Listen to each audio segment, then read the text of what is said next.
revenge, just not a white Christmas. Stacey, thanks for inviting us to your Christmas Eve dinner. It's your birthday tomorrow. Happy birthday. Thank you. Thank you.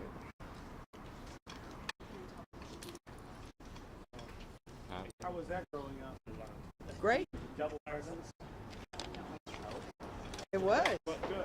Yeah. Hold it down. Who's this person? It's Channel 7. Channel 7. Over there. No, over there. See. Oh, he was looking.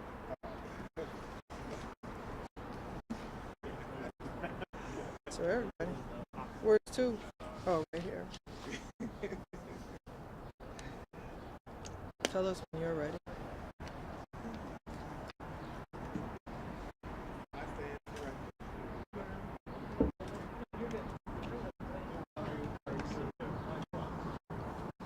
Good? Good.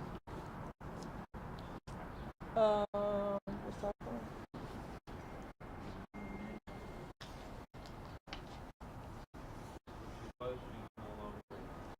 Okay. Good afternoon, and thank you for joining us here at CTU headquarters. You know, it's a lot of noise out here, but today we were bargaining. We've been here since 8 o'clock this morning, bargaining our contract, and yesterday we were here since 8 o'clock bargaining our contract, and on Saturday we were here at 10 bargaining our contract. And what we can report to everyone very clearly is that we've made significant strides in landing our contract. What does that mean? It means that kindergartners will have 2 adults in the room with them, and they'll have a lower class size. What is it? 23 kindergarten students in a classroom with 2 adults. That's a big deal in terms of how we progress. So the contrast couldn't be any more clearer.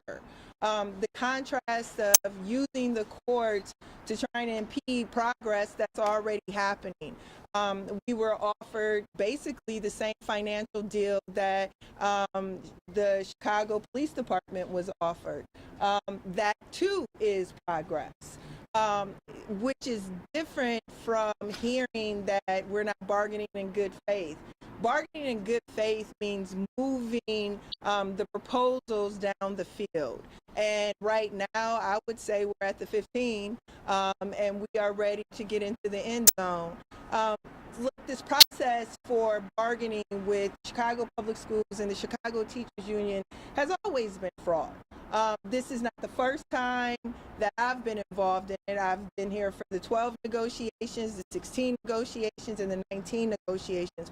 What I can tell you in a comparison is that we're not on strike right now, which means that things are moving effectively. I'm disappointed that Pedro believed that he had to go to a courthouse to be able to interact powerfully. But since now the courts have decided that Pedro is in charge, we'll be here on Thursday at 10 a.m. with his bargaining team. We'll be here Friday at 10 a.m. with his bargaining team, hoping to tie this up into a nice bow and keep it moving. We've also made significant progress on sports.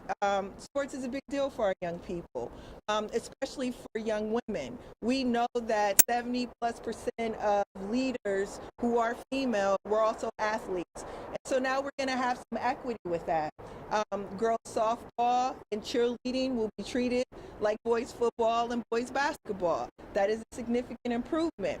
Our young people who participate in sports, they'll be able to have transportation, and that transportation will be paid for. Many of our athletic contests are upended because of the lack of transportation.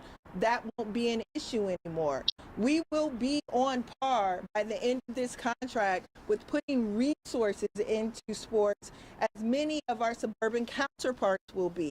Again, that's the opposite of bad faith bargaining. That is the benefit of having a table that is moving. These are things that are significant to our students and to our members. Again, our bilingual students will also have the benefit our bilingual students will also have the benefit of more teacher assistants to help them out as well. Like, look, this is going to be a legendary contract. It really will be. It already is in a lot of respects. Again, the progress. We've talked to them about the same wage floor as the Chicago Police Department has. We've settled some scores on class size. Our sports programming for our young people will be funded, and people can depend on the stability of that. Healthcare for our members, significant. As you know, our membership is 80+% female. And we have made huge strides in women's health care, from abortion access to mammogram access, IVF, the number of IVF attempts that they can have. We've made significant improvements in the way in which the school district and the union will be pushing the health insurance companies to bring prices down. So people won't have to, deal with the sticker shock of healthcare. So it is kind of difficult to hear everything on the outside of the bargaining table, but to experience the progress of the bargaining table. Pedro doesn't come to the bargaining table. Perhaps that's why he can't convey the detail under which I can about what is progressing. What am I missing? I think SPED, case manager. Oh, 103 thank you, Jackson. Special education, we've increased the number of case managers to serve our special education students. As you know, we've been trying to rebuild our special education program since Forrest Claypool under Rahm Emanuel dismantled it. And the progress that we're making at the table means that we will have a very good increase in the number of case managers that will be helping to provide services for our young people who have special education services. So, look, I get the politics of this. I also get gamesmanship that's going on from the Chicago Public Schools. And, it's kind of simple at this point. Pedro's in charge. The board is not in charge. The mayor's not in charge. Pedro's in charge. So Pedro being in charge means that people don't get to say collusion. People don't get to say, lack of integrity. People get to say that this contract is being bargained with the Chicago Teachers Union and Pedro Martinez. So we look forward to finally seeing him at the table 10 a.m. on Thursday morning.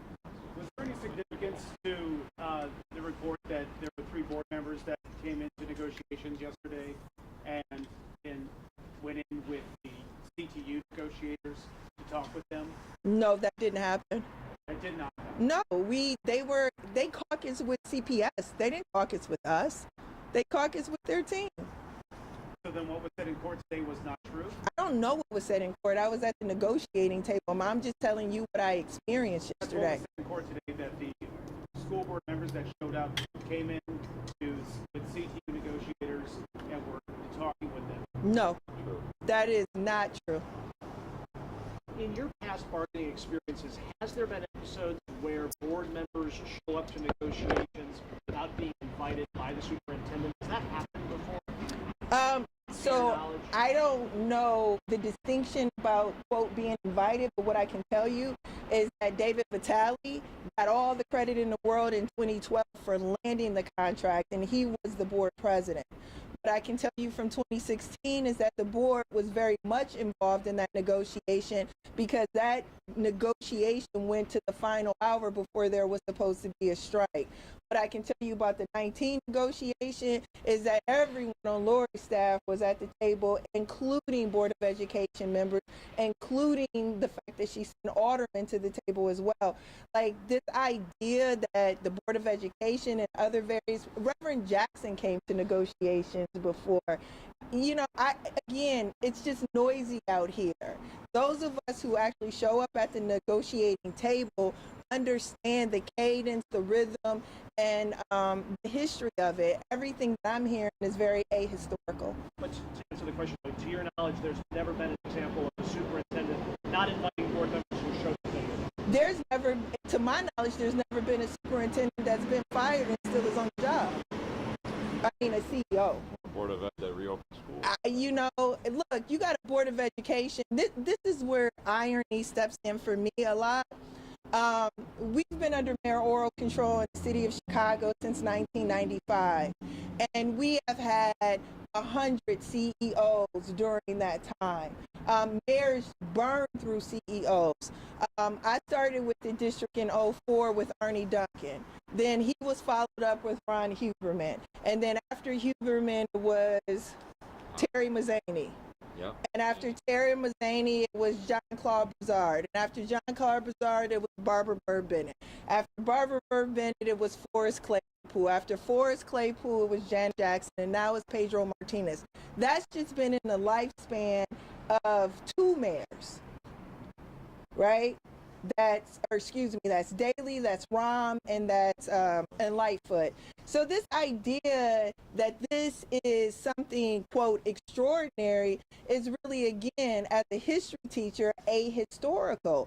All of these double standards. We have Board of Educations that close 50 schools down on black children, right?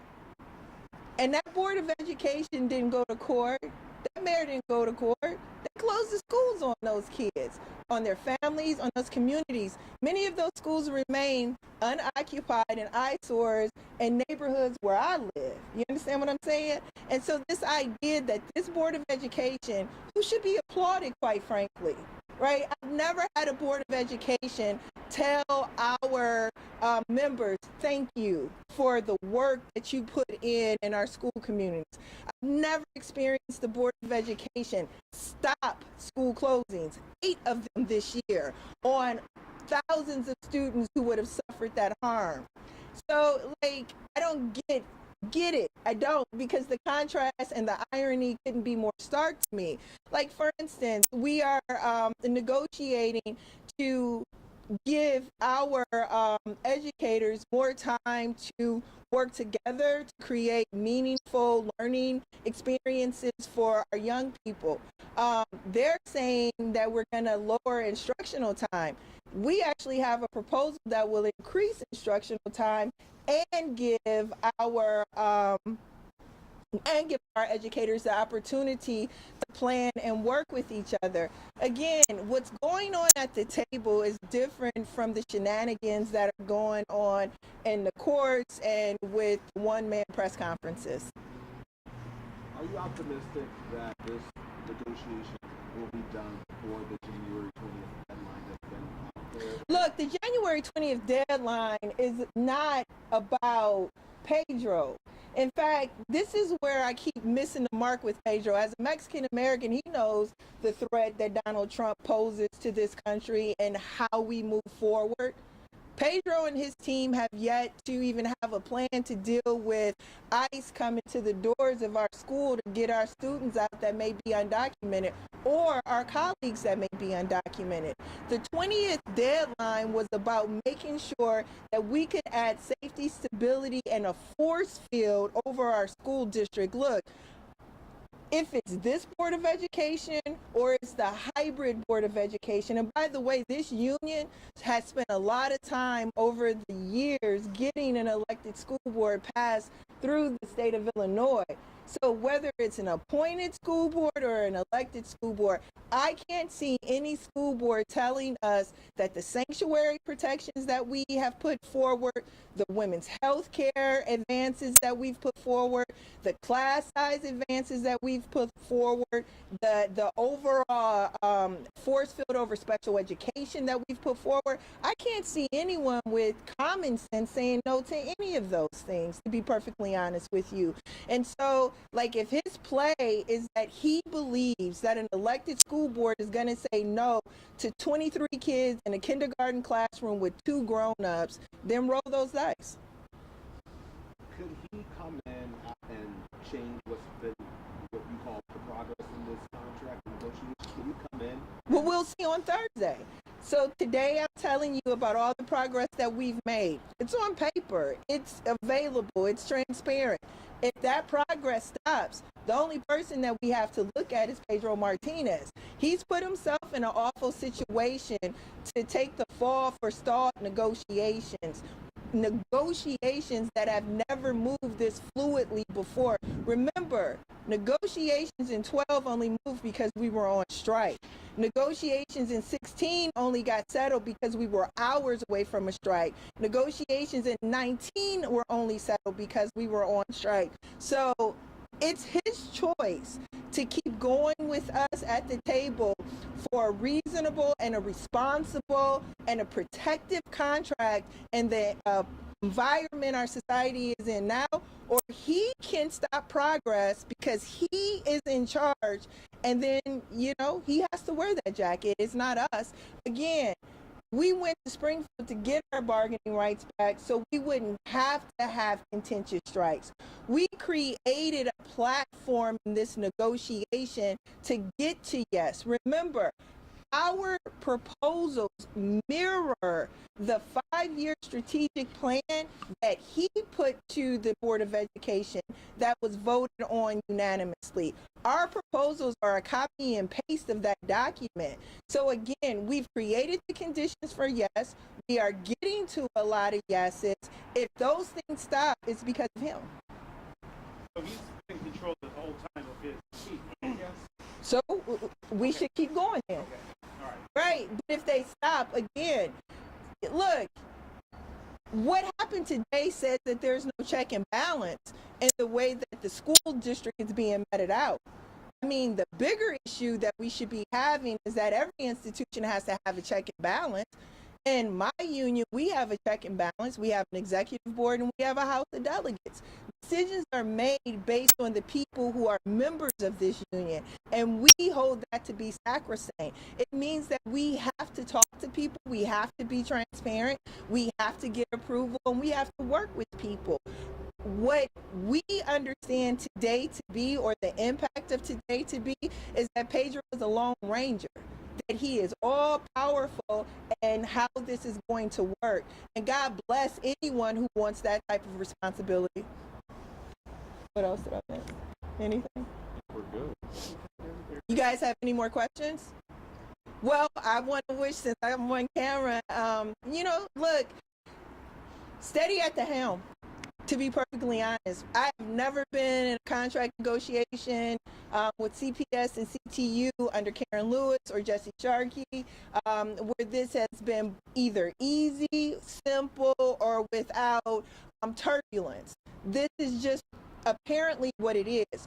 We had hopes that we wouldn't have to experience this. We had a Board of Education that has been absolutely responsive to the families, not to the bankers, not to the elite and the wealthy in the city, but to the families that need Chicago Public Schools. They have been absolutely responsive to those people. They have been responsive to the workers in the Chicago Public Schools as well. The way in which they treat people means everything. It is sad that Pedro finds that offensive. And again, we will be here Thursday at 10 a.m. We hope to continue that progress. We hope to land an elementary school day that both gives the children the minutes that they already have, on top of giving educators who are providing instruction the type of planning and collaboration that they deserve. We've already landed monumental advances in sports and healthcare and class size and special education. So we look forward to landing a contract that gives our students what they deserve, and we pray and hope that Pedro doesn't use his power for evil, but that he uses all of the power that he got today for good, and we can keep this going. Thank you. Merry Christmas. Thank you.